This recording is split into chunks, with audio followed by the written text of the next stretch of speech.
తారీఖున చనిపోయినటువంటి మీ తండ్రి గారు వైఎస్ వివేక గారు అప్పటి నుంచి ఇన్ని మనసులో ఉంచుకున్నటువంటి మీరు ఒకవైపు కోర్టులో కొట్లాడుతున్నారు, కోర్టు ఫైట్ చేస్తూనే ఉన్నారు.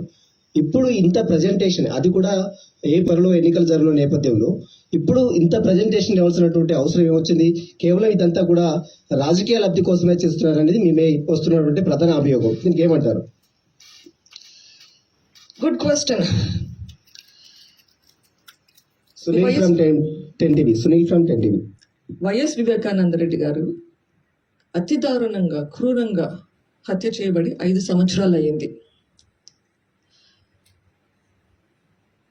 నేను చిన్నప్పుడు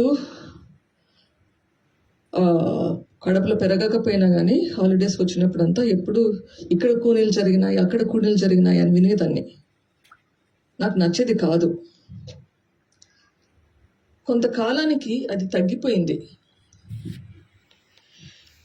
వివేకానంద రెడ్డి గారిని ఇట్లా చంపినాక, ఇట్లా హత్య చేసినాక మళ్ళీ అట్లా పోతుందా మన జిల్లా, మన ప్రదేశం?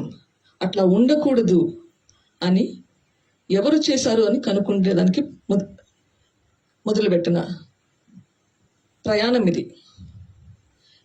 నాకు అప్పుడు ఎవరు చేశారని అస్సలు ఐడియా లేదు మొదలుపెట్టినప్పుడు. నా నమ్మకం ప్రకారం ఇట్లాంటివి మళ్ళీ జరగకూడదంటే హత్య చేసిన వాళ్ళకి, హత్య చేయించిన వాళ్ళకి, మోర్ ఇంపార్టెంట్ హత్య చేయించిన వాళ్ళకి శిక్ష పడితే తప్ప ఈ హత్యలు, కూనీలు మానవు, ఆగవు. ఈ ప్రయత్నంలో కోర్టుల చుట్టూ, పోలీసుల చుట్టూ, లాయర్ల చుట్టూ 5 సంవత్సరాలుగా తిరుగుతున్నాను. ఎక్కడికక్కడ నాకు అడ్డంకాలు వస్తున్నాయి. నేను ఒక ఇండివిజువల్, సామాన్య మనిషిని. నాకు ఏ పదవి లేదు. నేను ఒక సామాన్య మనిషిని. మీలాగే మీరు ఉద్యోగం చేసుకుంటున్నారు, నేను ఉద్యోగం చేసుకుంటున్నాను. ఎక్సెప్ట్ నేను వివేకానంద రెడ్డి గారి కూతుర్ని. కానీ ఎప్పుడైతే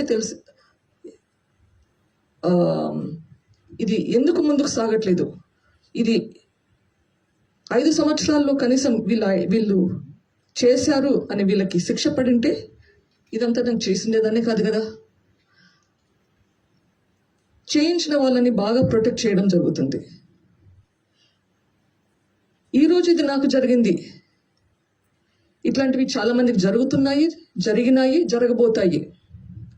ఇట్లాంటివి మళ్ళీ మళ్ళీ జరగకూడదంటే చేయించిన వాళ్ళకి శిక్ష పడితే కానీ కాదు.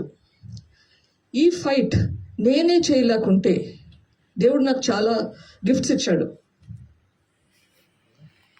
ఇప్పుడు నేను మీ దగ్గరికి వచ్చి మాట్లాడే ఇంటెలిజెన్స్ ఇచ్చాడు, లేకపోతే కోర్ట్స్కి వెళ్ళే స్తోమత ఇచ్చాడు, చాలా రకాలుగా నాకు సహాయం చేశారు. ఇప్పుడు అన్నీ ఉన్నదాన్ని నేనే చేయలేకపోతే ఇంకొకరు ఎట్లా ఫైట్ చేస్తారు? నేనే, if I give up, how will the ordinary person have any faith in the system? I need to restore the faith in the system. I still believe in the system, which is why I'm fighting a judicial battle here.